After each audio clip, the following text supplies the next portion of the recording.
A satellite, समझिएगा, जियो stationery orbit या फिर जियो स्टेशनरी सैटेलाइट वो सैटेलाइट होते हैं, अगर ये आपका धरती है, अगर ये आपका धरती है एंड धरती के चारों ओर एक सैटेलाइट परिक्रमा कर रहा है, उसका चक्कर काट रहा है, और अगर हम ये बोले कि भैया ये सैटेलाइट आपको जियो स्टेशनरी ऑर्बिट में है, जियो स्टेशनरी ऑर्बिट में है, तो इसका मतलब ये होता है कि इस सैटेलाइट को, अर्थ के केस में बात कर रहे हैं हम यहाँ पे अभी फिलहाल अर्थ के केस में बात कर रहे हैं, ये आपका सैटेलाइट है, ये आपका सैटेलाइट है, सैटेलाइट सैटेलाइट जो है उसको धरती का चक्कर काटने में जो टाइम लगेगा वो 24 घंटा लगेगा, वो 24 घंटा लगेगा। ठीक बात है, that is the meaning of geostationary satellite earth के केस में। अर्थ को अपने एक्सिस पे जितना समय लगता है चक्कर काटने को, उसको भी उतना ही लगना चाहिए। ठीक बात है सर। हमसे लेकिन क्या कह रहा है, एक सैटेलाइट है रिवॉल्विंग अराउंड अ प्लैनेट, कोई अलग ही प्लैनेट है, इन अ स्टेशनरी ऑर्बिट, यानी कि जियो स्टेशनरी ऑर्बिट, वहां पे जियो नहीं बोल सकते, जियो अर्थ के लिए इस्तेमाल करते हैं शब्द। Orbit has a time period of 6 घंटा। ठीक बात है sir. The mass of the planet is 1/4 the mass of earth. अगर अर्थ का मास हमने m ले लिया है, तो आपके पास यहाँ पे एक अलग ही सिचुएशन है, आपके पास यहाँ पे एक अलग ही सिचुएशन है जहां पे इस प्लैनेट का मास m/4 हमको दे रहा है। ठीक बात है। और यहां पे जो चक्कर काटने में समय लग रहा है दैट इज योर 6 घंटा। इसको T1 बोल दो, इसको T2 बोल दो।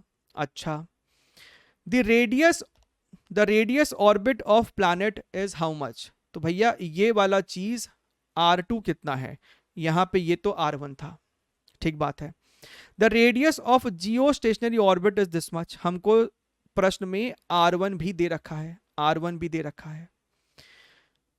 तो भाई साहब, अभी हमने कुछ देर पहले एक फॉर्मूला इस्तेमाल किया था कि आपको कोई भी सैटेलाइट जब चक्कर काट रहा होता है तो time is equal to 2πr⁵ divided by √g m। हमसे कहीं ना कहीं रेडियस के बारे में प्रश्न पूछा जा रहा है, तो पूरे के पूरे फॉर्मूले को पहले r के टर्म्स में लिखो और प्रोपोर्शनैलिटी के टर्म्स में लिख देंगे।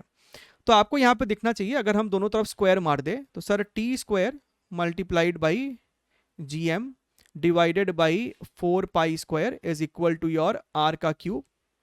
दोनों ही सिचुएशन में कैपिटल G कांस्टेंट, m अलग अलग है, वेरिएबल है, 4π² कांस्टेंट है, यानी कि हम कह सकते हैं कि आपका जो r क्यूब है that is proportional to mass into t का स्क्वायर। ठीक बात है सर। यानी कि सर जो आपका रेडियस है that is proportional to mass into t का square whole to the power 1/3। यानी कि हम कह सकते हैं कि R2 divided by R1, and R1 कितना है, इतना है, बाद में सब्स्टिट्यूट कर देंगे, is equal to m2/m1। Sir ये हमारा m2 है और ये हमारा m1 है, m2/m1 करोगे तो 1/4 नहीं आएगा, T2/T1 का होल स्क्वायर, तो T2 इतना है, T1 इतना है, T2/T1 किया तो 1/4 और उसका भी स्क्वायर किया तो 1/16 होल टू द पावर 1/3। तो सर ये तो 1/64 है, क्यूब रूट किया तो 1/4, यानी कि sir R2 is equal to R1 into this. R1 है तुम्हारे को 4.2 10 to the power 4 divided by 4, तो 1.05 10 to the power 4 kilometres, which makes your option number 4 as the correct one। बढ़िया है।